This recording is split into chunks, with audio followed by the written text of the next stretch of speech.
Mam na imię Daria, w Islandii mieszkam od 4 prawie lat, jak również Vestmannaeyjar. Przyjechałam początkowo do siostry na wakacje i zostałam. W mojej ojczyźnie w Polsce spędzam święta podobnie jak tutaj. Spędzałam święta podobnie jak tutaj. Dzień wcześniej, zawsze, czy tam 2 dni wcześniej szykowaliśmy jedzenie. Zawsze to jest 12 potraw. Tego samego dnia stroiliśmy choinkę i zazwyczaj jak wszyscy się wyrobią, cała rodzina, siadamy do stołu przy pierwszej gwiazdce. Jak się pojawi pierwsza gwiazdka, wtedy zaczynamy jeść. Zanim przejdziemy do jedzenia, dzielimy się opłatkiem i również mamy taką tradycję, że gdy zastawiamy stół, zawsze zostawiamy jedno zastawione miejsce wolne dla niespodziewanego gościa. Jeśli ktoś miałby potrzebę, nie miał gdzie się podziać, to zawsze jest mile widziany. Również dajemy sianko pod obrus. Często jest pod obrus, niektórzy stawiają to na czymś. Jest to symbol żłobka, w którym Jezus. Symbol żłobka, w którym Jezus leżał. O.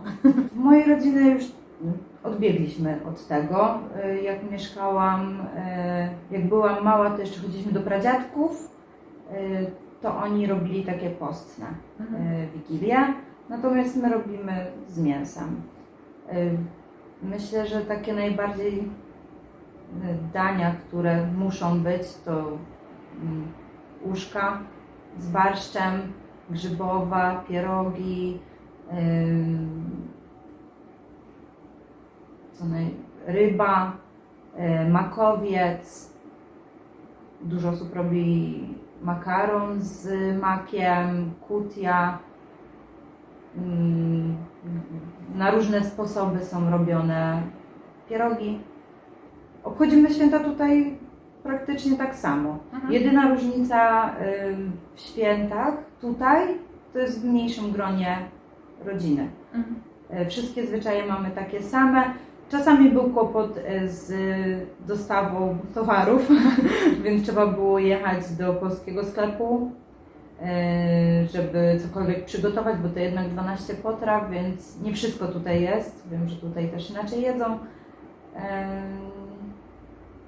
To jest jedyna różnica. Wszystko robimy tak samo, stroimy choinkę dzień wcześniej, no może tutaj dajemy wcześniej ozdoby.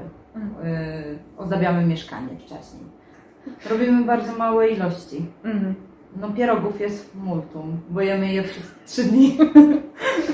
To na pewno, tak? A wszystkiego po troszkę, bo to każde danie liczy się. Nawet jakieś ciasto, kawałek ciastka takiego, kawałek ryby, no nie musi tego być wiele, natomiast cały stół zawsze jest zastawiony.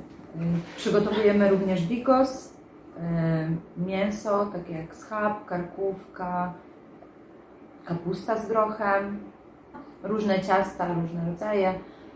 Kiedy już wszyscy trochę się najedli, bo to wiadomo, nie zje się wszystkiego od razu, to śpiewamy kolędy, dajemy sobie prezenty, bo każdy szykuje jakiś upominek, wymieniamy się rodzinami prezentami, żartujemy, śmiejemy się i wiele rodzin, tak jak i moja, wiem, że oglądają Kevina samego w domu. A później jest Kevin sam w Nowym Jorku, bodajże na drugi dzień. To myślę, że jest tradycyjnie zawsze. Myślę, że najważniejsze to jest, żeby spędzić po prostu święta z rodziną, najbliższą, żeby powygłupiać się, pośmiać. To jest najważniejsze w świętach. Brakuje mi moich dziadków, mojej cioci z kuzynostwem i moich teściów. I brata z żoną, z dzieckiem mojego męża. Myślę, że chciałabym też, żeby oni tutaj byli. To brakuje zawsze.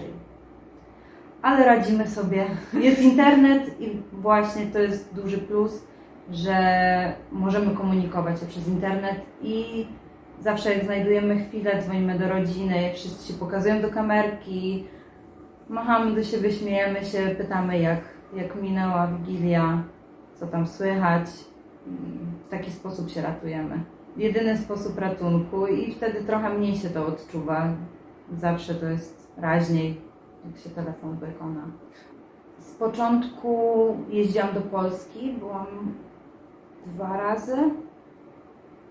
Myślę, że 2 razy byłam. Jeździłam z mężem. Tak, początkowo do męża, a później z mężem pojechaliśmy do Polski, bo mojej mamy tutaj nie było. Teraz jest. Mam tutaj siostrę z rodziną, więc spędzamy to razem. Natomiast zmieniło się to, kiedy urodziłam swoją córkę. Od kiedy jest tutaj moja córka na świecie i moja mama zjechała do nas, to spędzamy tutaj razem. Raczej nie. Jedyne co to szybciej stroimy mieszkania. Jedyne to, bo tutaj wszyscy wystrajają domy, mieszkania szybciej. Natomiast, żeby jakieś cokolwiek inne, to raczej nie. Raczej wszystko tak zostawiliśmy przy swoich tradycjach. Wesołych świąt.